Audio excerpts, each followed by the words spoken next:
Welcome to Global Dispatches, a podcast about foreign policy and world affairs. I'm your host, Mark Leon Goldberg, editor of UN Dispatch.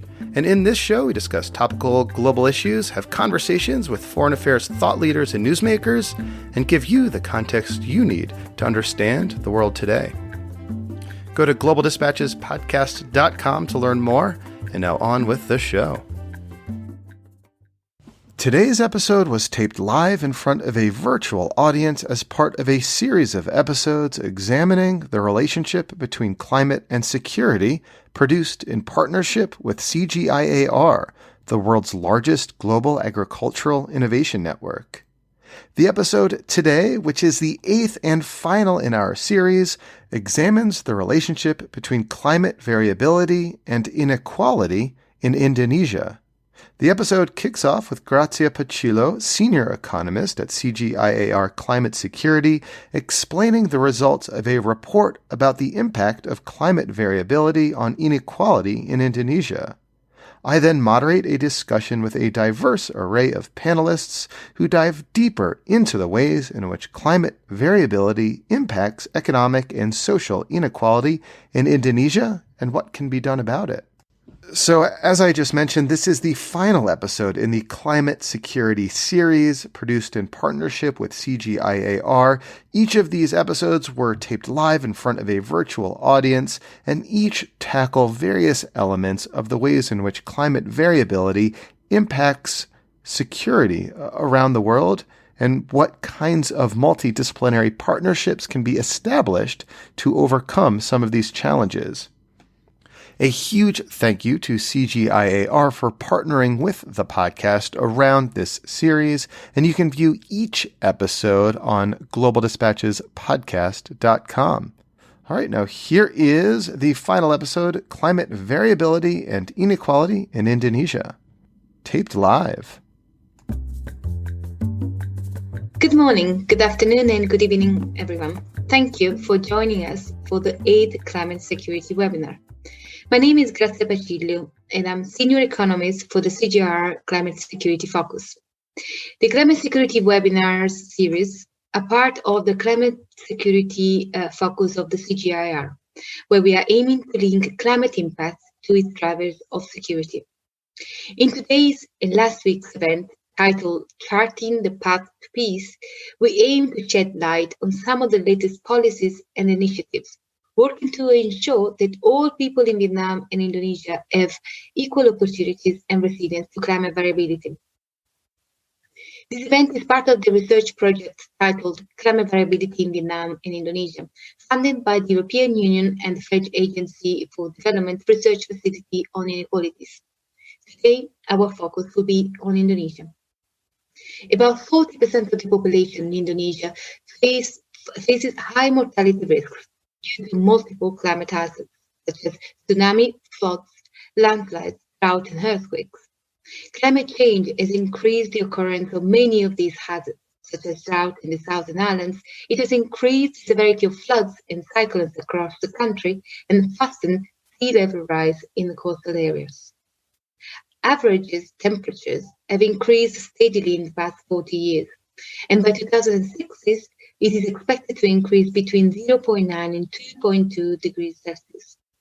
Annual rainfalls have also increased by 12% in the past 30 years, with an estimated further increase of 15% in the next 3 to 4 decades.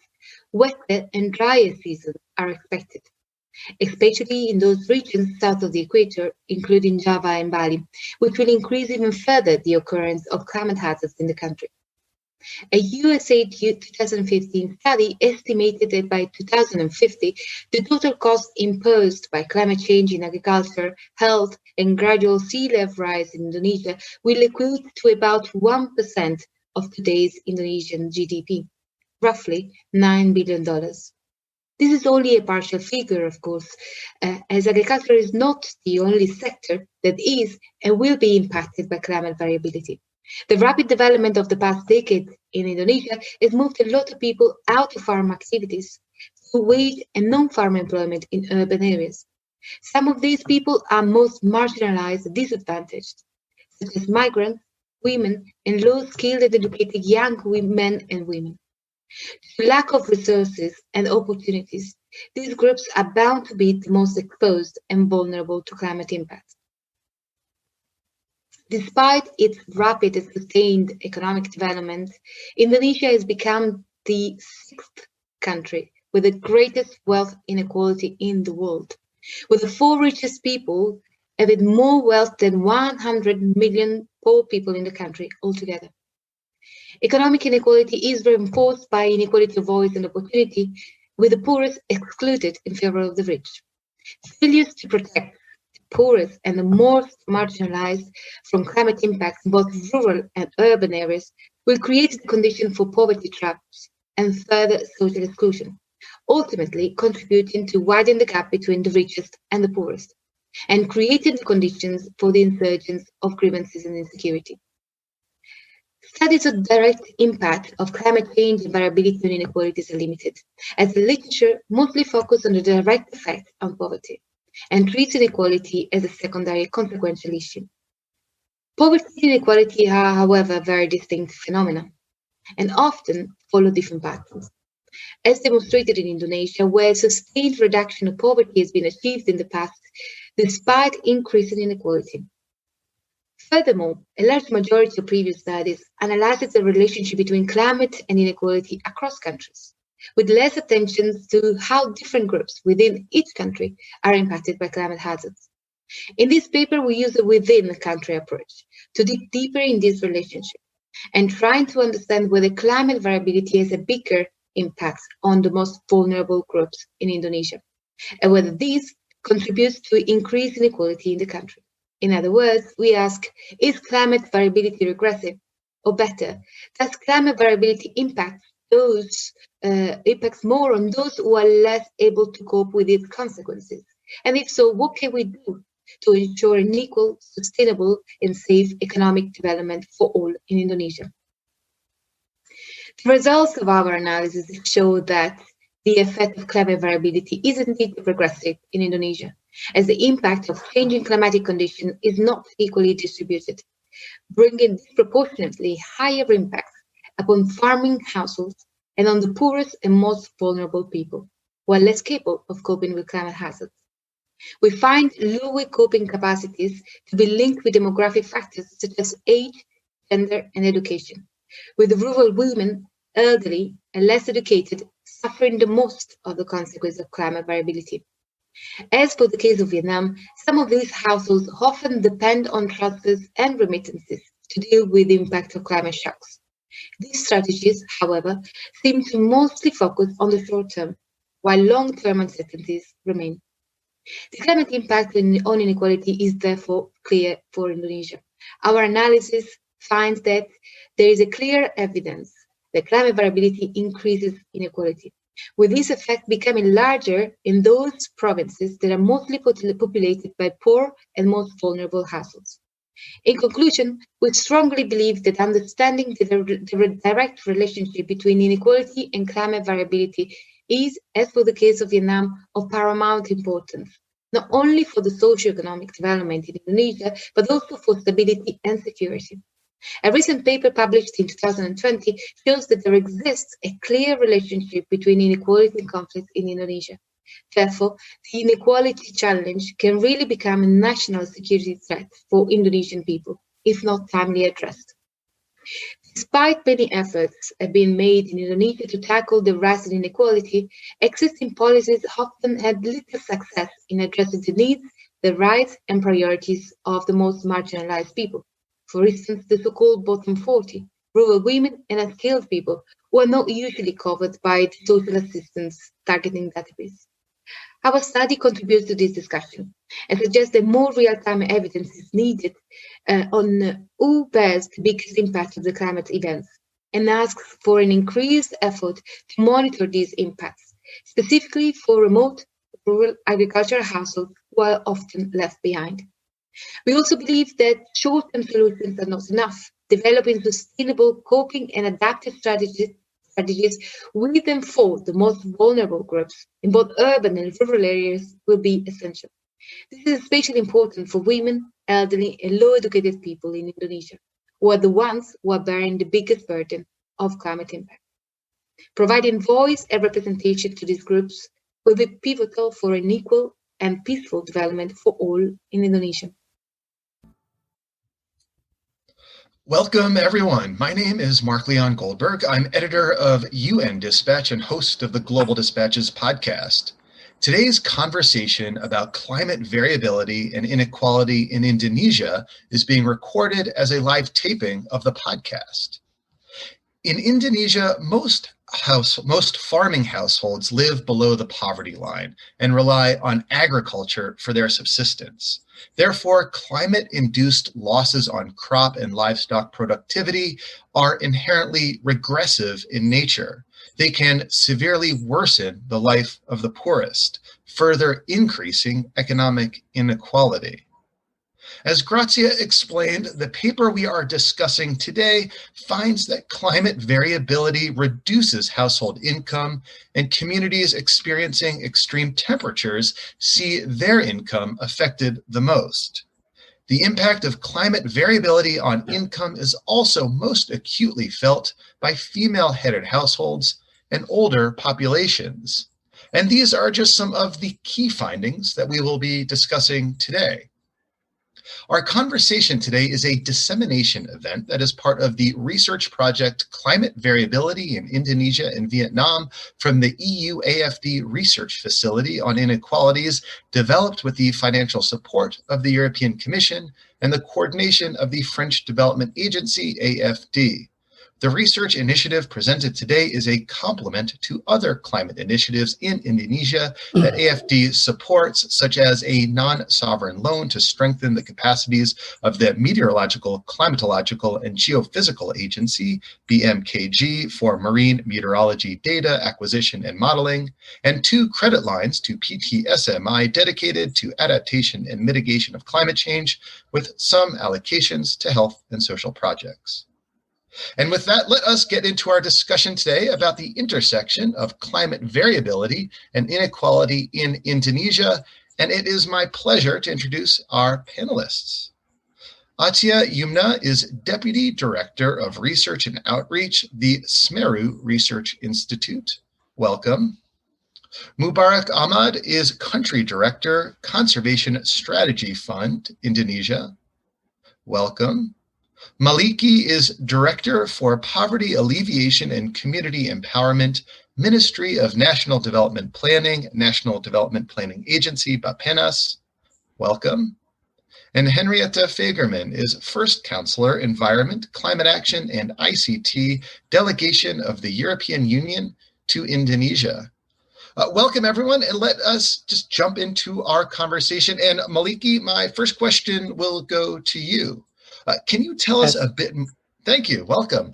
Can you tell us a bit more about the government of Indonesia's efforts towards inclusive economic growth and how these initiatives will contribute to climate adaptation, inequality reduction, and ultimately economic and social stability? Also, I feel obliged to ask you, because Indonesia is in its final year of its term as a member of the UN Security Council. In your view, is there a connection between inclusive growth and regional stability? Yes, thank you, Mark. So, BAPENAS has already completed our medium-term development plan, and we are implementing for the 2024 now. So in our medium-term development plan 2024, it's already mandated 7 national priorities for the next 5 years. That is actually consistent with 3 pillars of inclusive growth. By continuing to develop the infrastructure as a priority for the last RPGM, we also put development of human capital as our main priority. And then in the regional context development, we also put more emphasis on reducing disparity among regions by inventing new sources of growth for the locals and also the national context. So this medium-term development plan will be implemented also consistent with the SDGs agenda.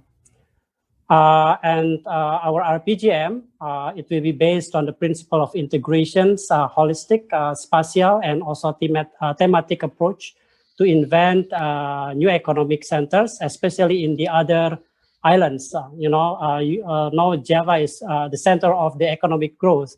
And then we hope that in the next 5 years, it will shift to the other islands. So in the other hand, environment and also natural development, building stronger resilience from natural shocks and climate change is part of the 7th priority and prioritize. Yeah. By considering the development constraints and also intergenerational responsibilities, which mainly are the carrying capacity of the Indonesian regions, we should also utilize all the natural resources as optimal, smart, considered as possible. So therefore, not only we aim for the higher economic growth, but also we attempt to reach more sustainable single-digit poverty and also low inequality. That will be as a strong base for us to eradicate the chronic poor poverty as mandated in SDGs.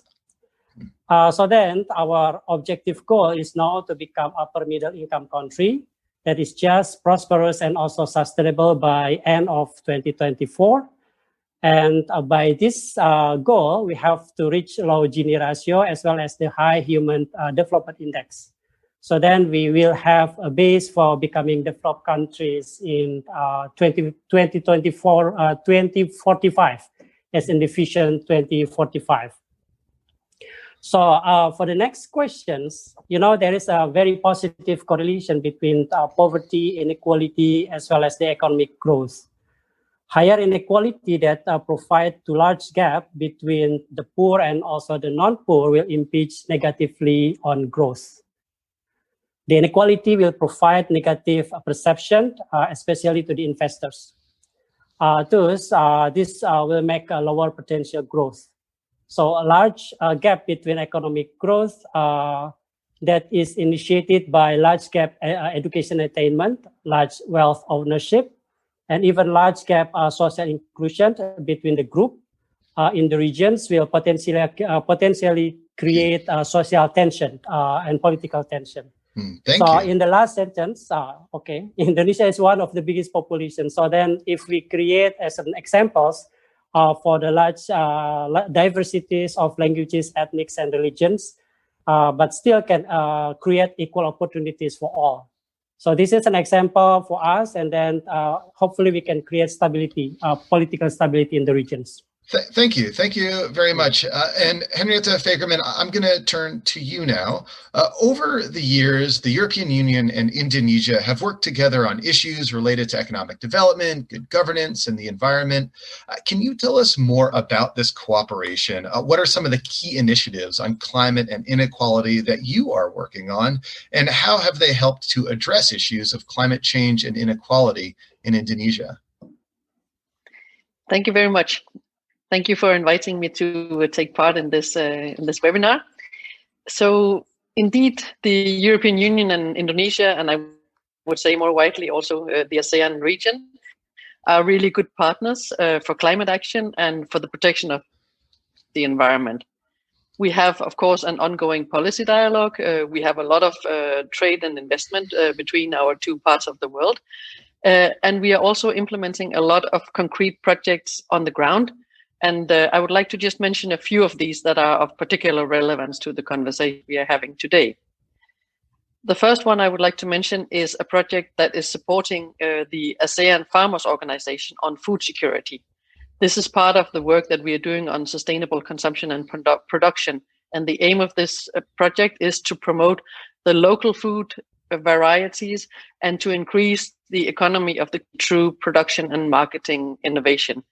So this is obviously very important in a changing climate context and something that can help stabilize the income sources of the population groups that we are working with. Another example is a project that is called CRIC, C-R-I-C, which stands for Climate Resilient Inclusive Cities. And this is related to the vulnerability, of course, in the urban sector. This project will work on, or is working on, supporting the development of early warning systems for disaster and climate hazards in the cities, something that will be instrumental in terms of helping people live with and adapt to a changing climate. We have a very big project in ASEAN, in the ASEAN region, on peatland management. And for those who are not experts on this topic, I can tell that management is something that is extremely important for helping mitigate climate impact. And then finally, I would like to mention a project that works on ocean governance, which is particularly linked to restoration of marine ecosystems and marine protected areas, and is working closely with the communities that are living in these areas. This is just some of the examples of what the European Union delegation is doing, European Commission, European Union delegation, but of course also all our EU member states are working very actively on these topics. And the aim is that we would like to bring all of these activities to have a true partnership between the European Union and Indonesia, where we can collect these best practices and help disseminating them with the much wider community. Thank you. Thank you. Thank you very much. And Atya Yumna, I'm going to come to you now.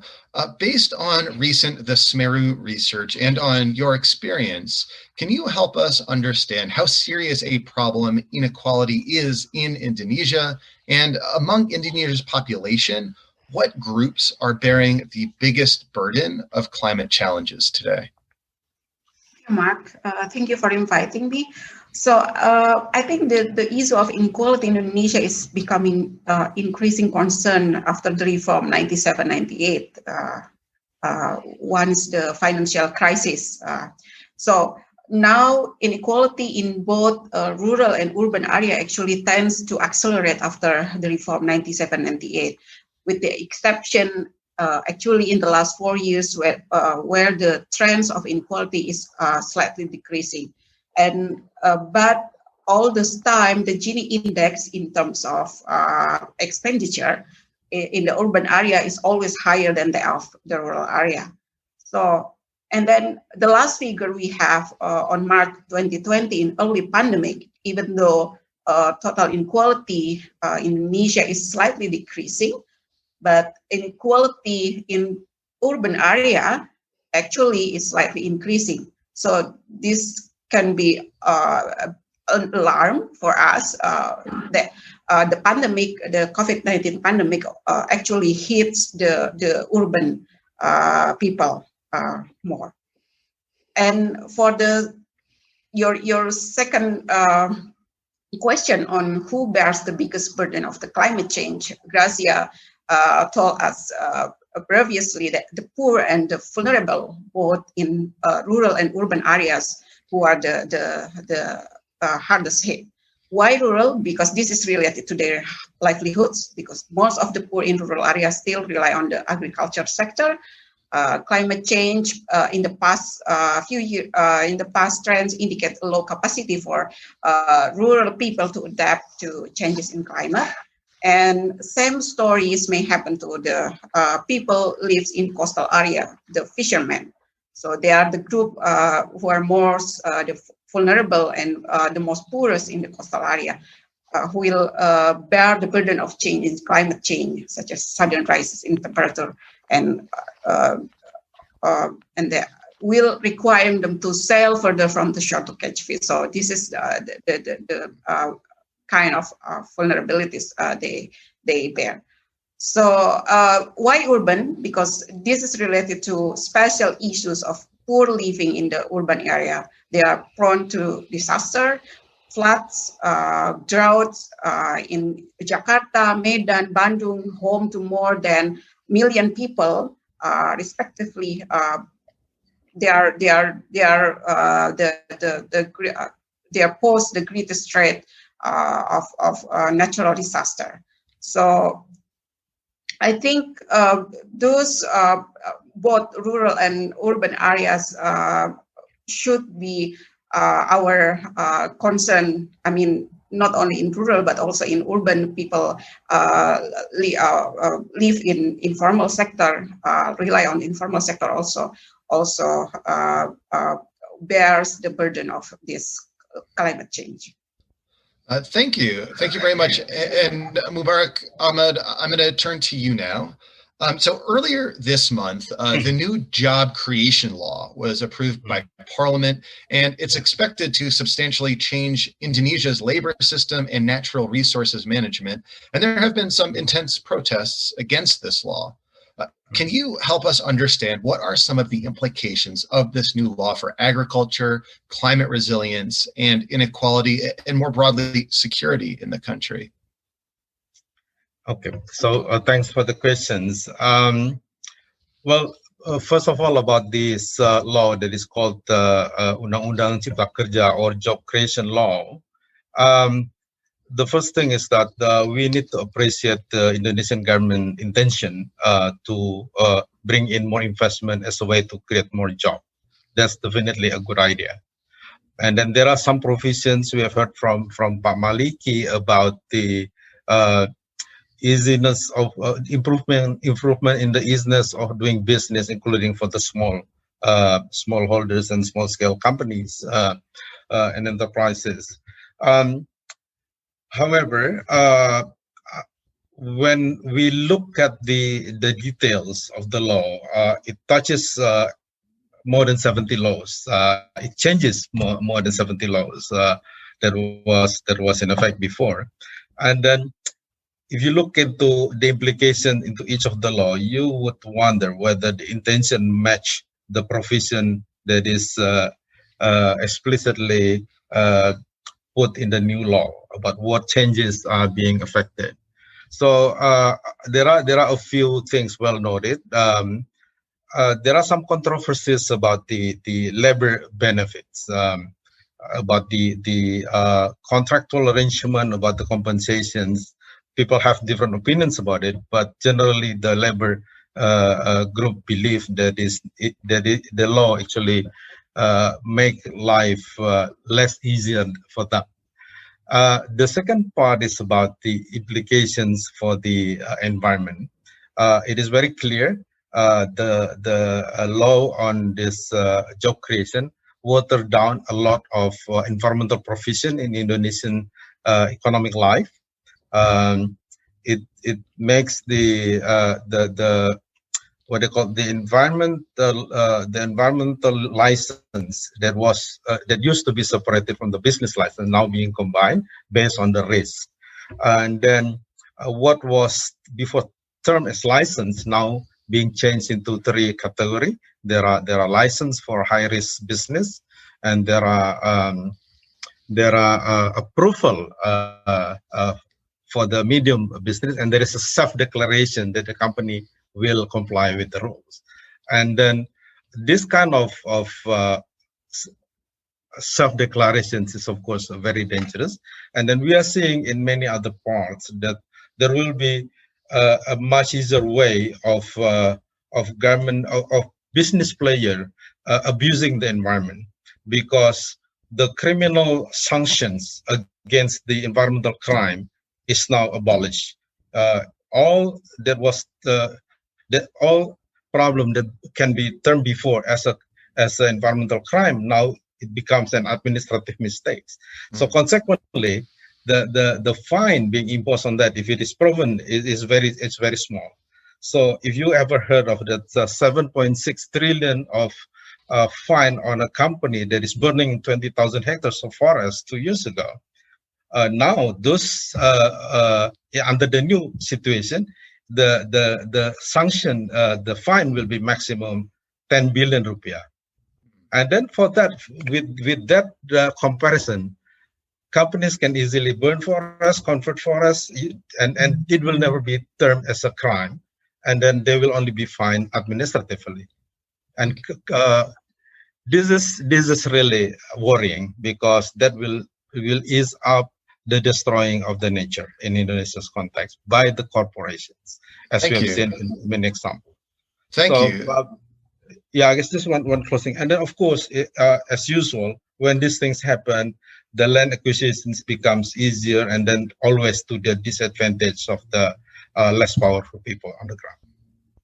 Well, thank you for that analysis. That was very helpful. Let's turn to Atia Yumna again. So the paper that we're discussing today shows that remittances play a key role in mitigating the impact of climate variability on the incomes of older households and female-headed households in rural communities. In your view, can remittances and transfers be a valid long-term coping strategy for the climate crisis? And if so, what are the common issues and bottlenecks that Indonesian policymakers should address to ensure that these strategies are sustainable and available for those in need? Okay, my short answer is no. Remittance and transfer are not the long-term coping strategy. We need more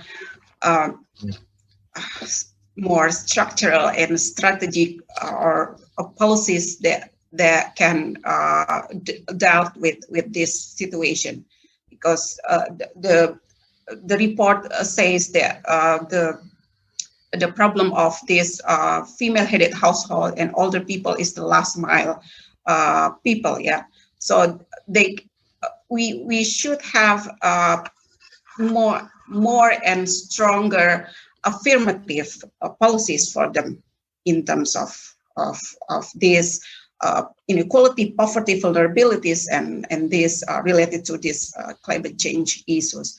So yeah, my answer is my short answer is no. The remittance and transfer are not the long-term coping strategy.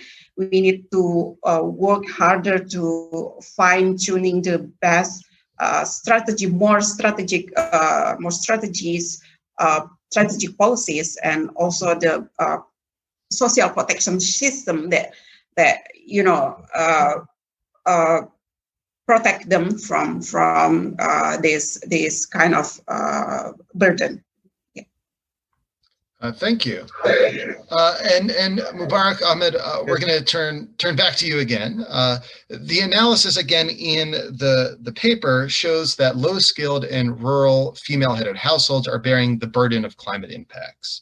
In your view, what can be done to ensure an equitable and sustainable access to natural resources for all? And how can capacity building efforts for the elderly and less educated help them cope and adapt to climate challenges?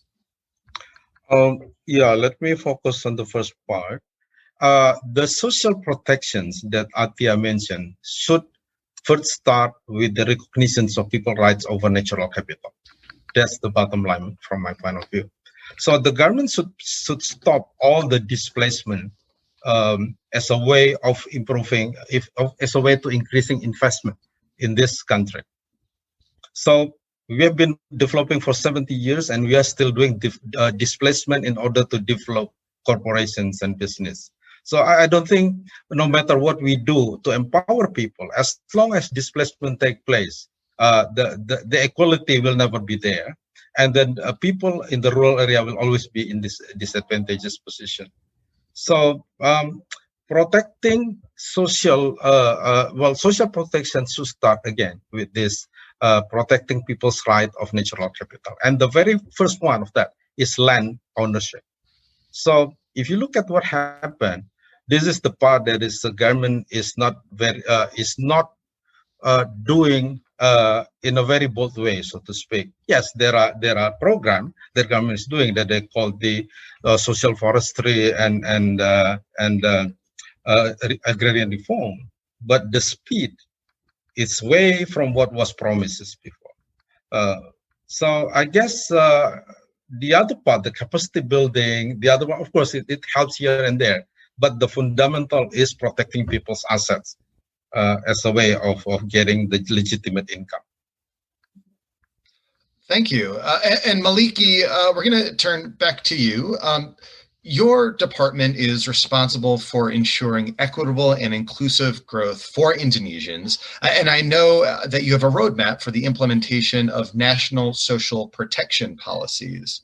Can you help us understand how these policies will help the most vulnerable in the light of the current climate crisis?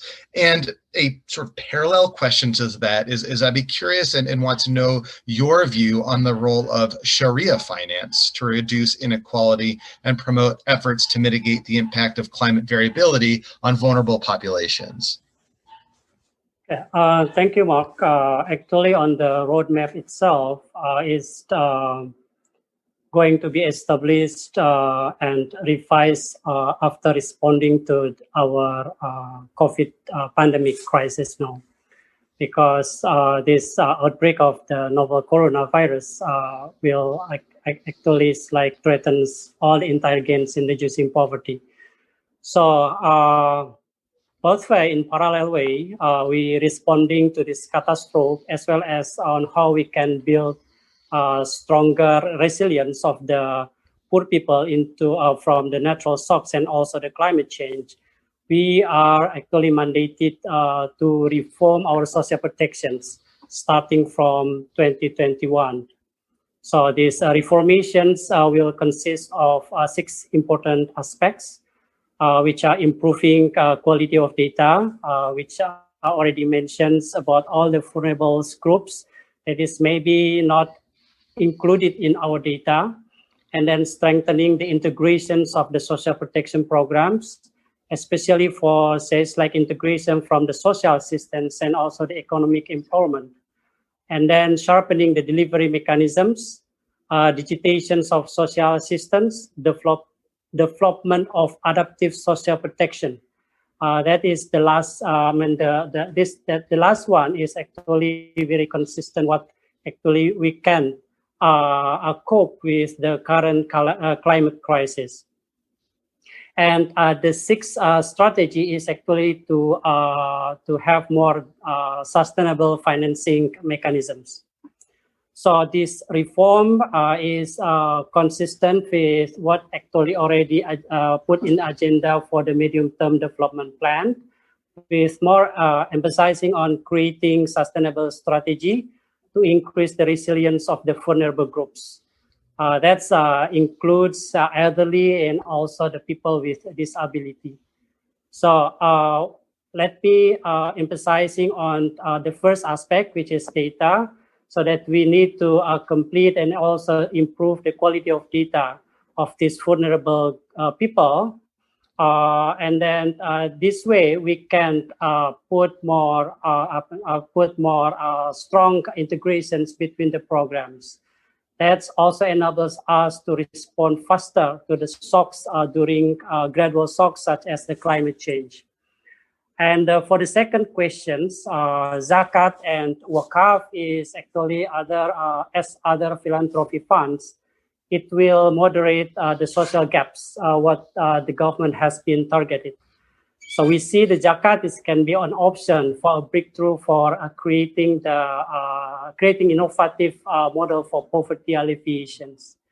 So if we pay attention to the strategy detail actually in the Holy Quran, that we teach people how to fish rather than giving the fish. So we really hope that Zakat redistribution is not only providing people with in-kind assistance, but also empowering their economy. So while Wakaf has a lot of possibility, Wakaf can direct it to stimulate development of real sectors, improving social services, and also more importantly to support sustainable environmental considered national development. There is actually a few examples of Wakaf that contribute to alleviating poverty and reducing the inequality. Like in Jambi provinces, as one of the provinces in Sumatra, they built electricity building from hydropower, supported by collecting funds from individual zakat. So it's provide actually quite a lot, like 800 households from 4 villages with strong electricity. So that's my answers. Thank you. Thank you very much. And Henrietta Fagerman, I'm going to turn to you now. From your experience, what are some of the most effective policies, initiatives, and measures to mitigate the impact of climate variability on the most vulnerable, and which of these would best fit the case for Indonesia? Thank you very much. Well, first of all, we are now in the middle, of course, of a huge crisis, the COVID crisis. And I would say that the next crisis, or the ongoing crisis, the other ongoing crisis, is really the crisis of climate security.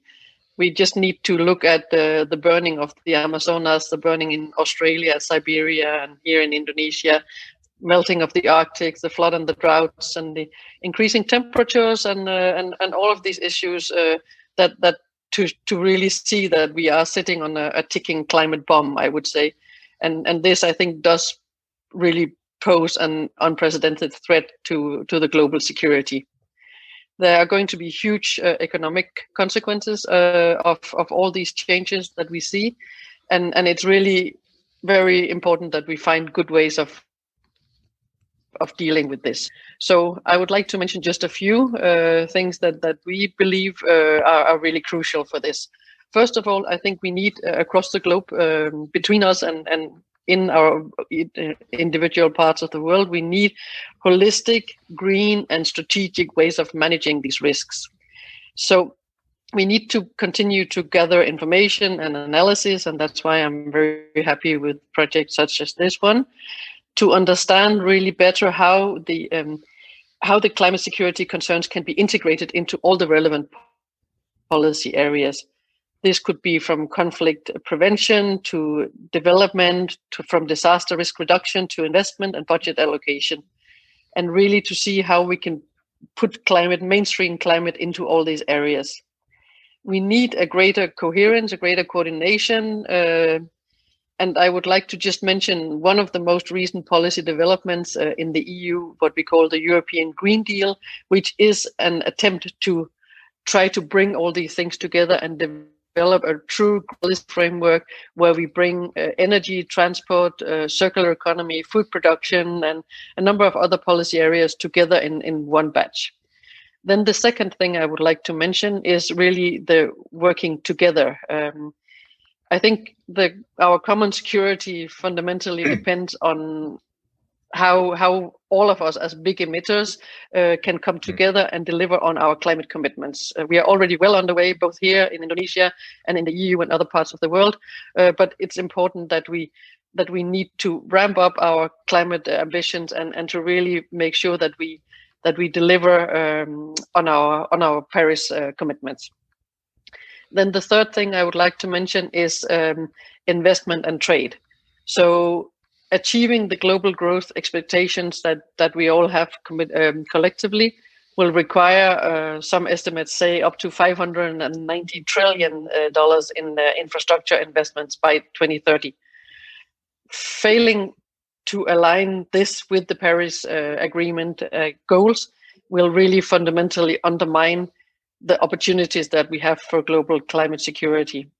So we need to have investments that are fully aligned to the climate objectives and really make sure that is the priority of our new investment.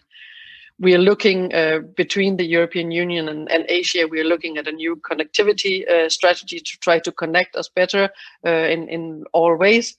And I think this is the kind of a start to build on really, that we can build on to make sure that turns into reality.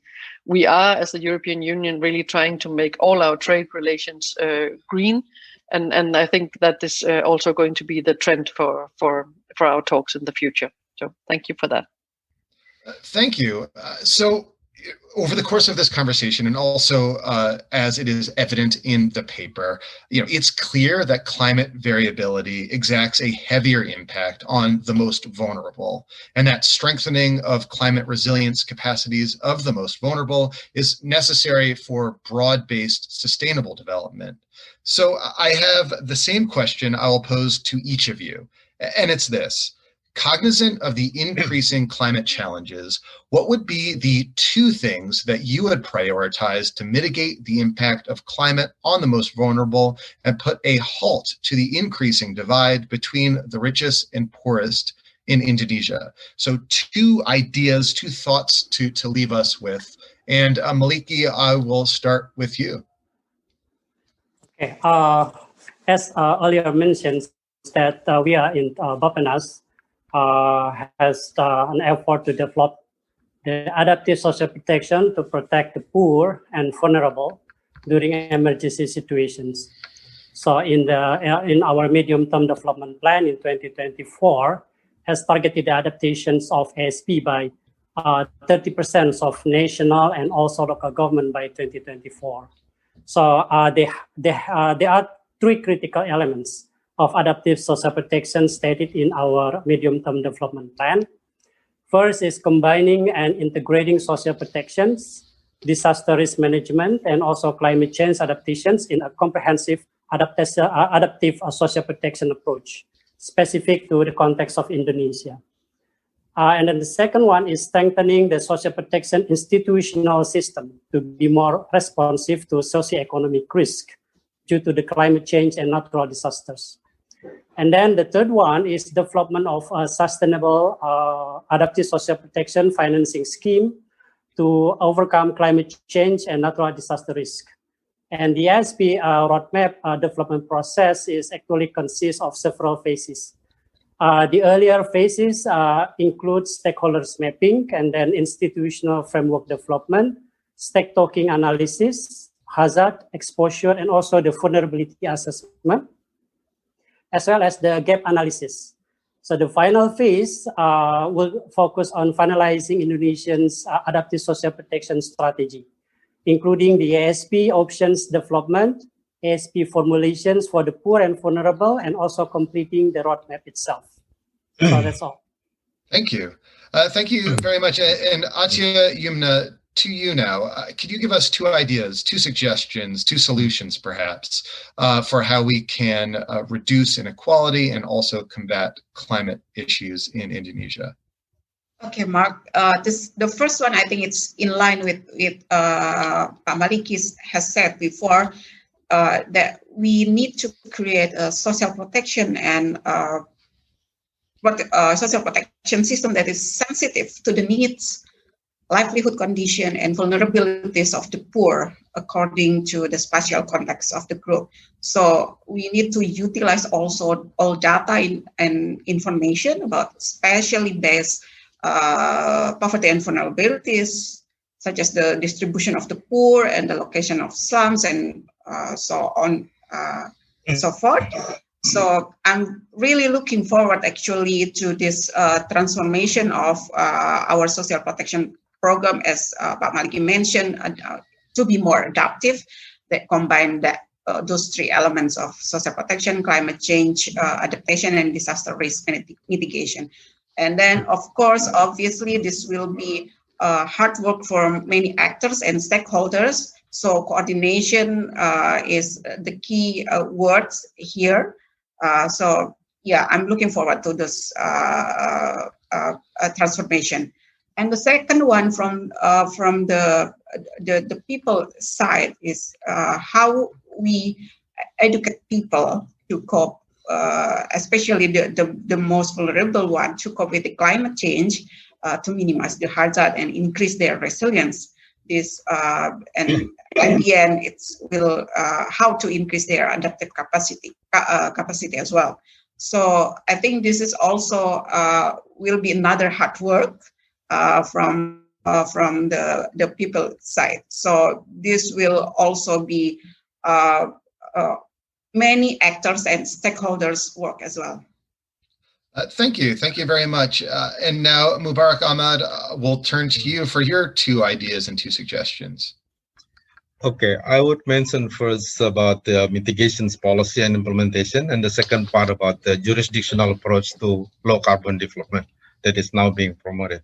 So on the first part, I think in this context of 1%, it is good to mention that the Indonesian government has just finalized the renewals of letter of intent with the government of Norway, which serve as the basis of further implementations of REDD Plus program, reducing emission for deforestation and forest degradation. So I hope all the EU countries can join that type of arrangement also, and that will be very encouraging for us and the Indonesian government especially to seriously implement REDD, which has been hanging around for a while. So with this program, there are 11 priority provinces that have had their own plan, but seems to be forgotten because the government keep delaying the implementations of it. Now with this new spirit, I hope it can be renewed, but of course with the challenge from the new law on the job creation. So there is a conflict there, and then the very fundamental thing about this REDD implementation in Indonesia is improvement in land governance, including about protections of natural capital of the people. So related to the mitigation strategy is also government needs to pay attention to the energy sector, in which we should shift to non-oil palm-based renewable energy. Because if it is depending on oil palm based, then there will mean more destructions of the forest, and certainly not friendly to the climate. So the second ideas that I would like to promote here is that what has been being done by about 12 kabupatens within the roundtable of sustainable kabupaten.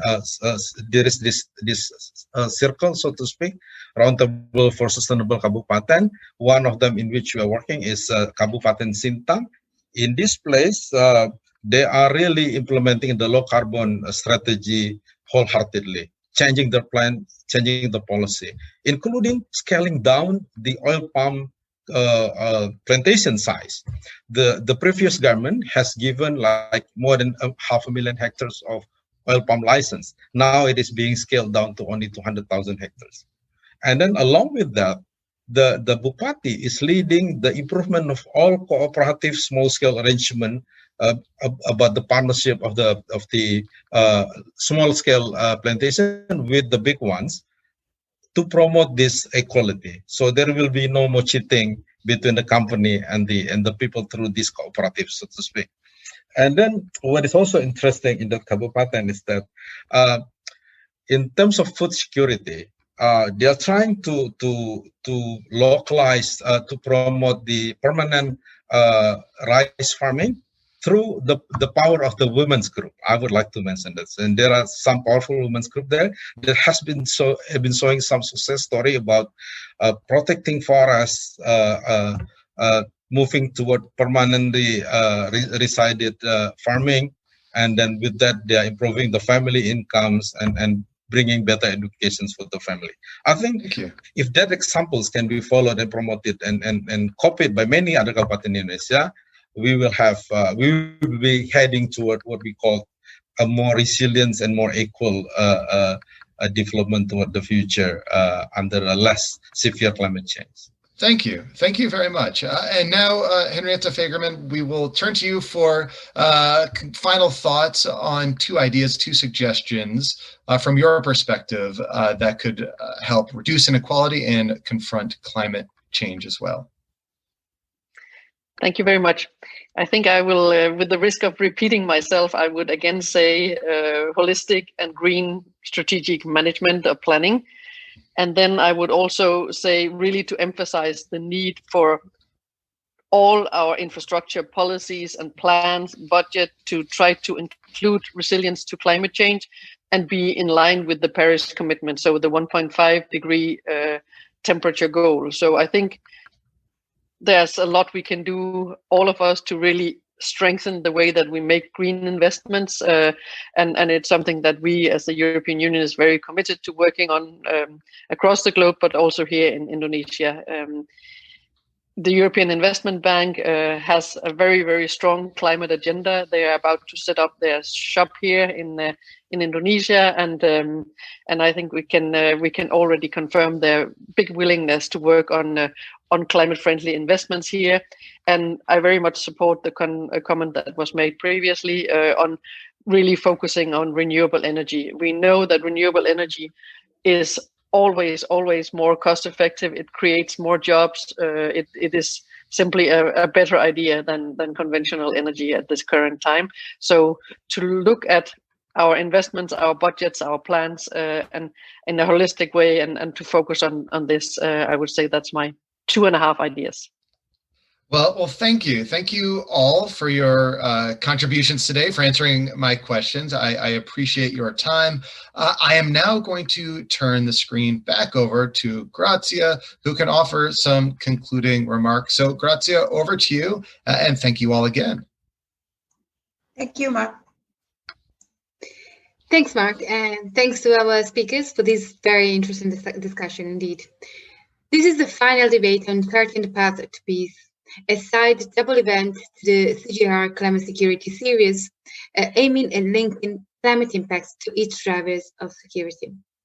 With our first webinar on climate variability impacts in Vietnam, we reached hundreds of people around the globe, and I'm sure that we will also reach many more with today's event. The increased and widespread interest in these topics clearly demonstrates the need to provide a platform where reflections around climate impacts, existing risks and threats, and sociopolitical security can be discussed. And this is what we aim to do with our webinar series. Creating opportunities for knowledge sharing and collaboration is vital. It can help saving the lives of millions. And on these, the science and the technologies that CGIAR and other research institutes produce are very important. In our today's event, it became clear that climate threats are exacerbating inequality in Indonesia, and that increasing inequality can have a tremendous destabilizing effect across the country. Therefore, tackling the climate inequality nexus will be a clear future challenge for Indonesian policymakers. In addressing this challenge, I would like to underline three main points that I felt were important in our discussion.